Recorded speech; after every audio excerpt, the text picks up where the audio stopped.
கொடுக்கணும்னு மோடி சொல்றது நியாயமான்னு நீங்க தான் சொல்லணும். அவரு செய்யறது நியாயமா? தப்பு. அதனால்தான் அவரு 100 நாள் வேலைக்கும் பணம் தரல. சமக்கர சிக்ஷா அபியான் சொல்லி எல்லோருக்கும் கல்வின்னு ஒரு திட்டம் இருக்கு. அதுக்குள்ள 5000 லட்சம் கோடி ரூபாய் தரல. கிட்டத்தட்ட 10,000 கோடி ரூபாய் இந்த வகைக்கு மட்டும் தரணும்.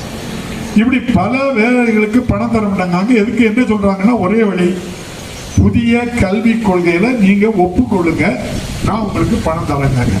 நம்முடைய முதல்வர் சொல்றாரு, எங்களுக்கு பணம் பெரிதல்ல, என் பிள்ளைகள் படிப்பு தான் முக்கியம். ஆகவே அந்த புதிய கல்விக் கொள்கையில நான் கையெழுத்திட மாட்டேன்.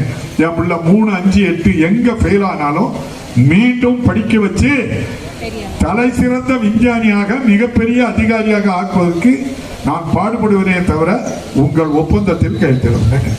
இது நியாயமாமா? அதனால பணம் கொஞ்சம் முன்பின் வரும். நம்முடைய முதல்வர் கஷ்டப்பட்டு தந்துவாங்க, நான் வாங்கிட்டாங்க. சரியாமா? 100 நாள் வேலையும் செய்யக்கூடாங்க. நம்ம முதல்வர் கண்டிப்பா கொடுத்துக்கிட்டே இருப்பாங்க. பார்த்துக்கலாம். நன்றி.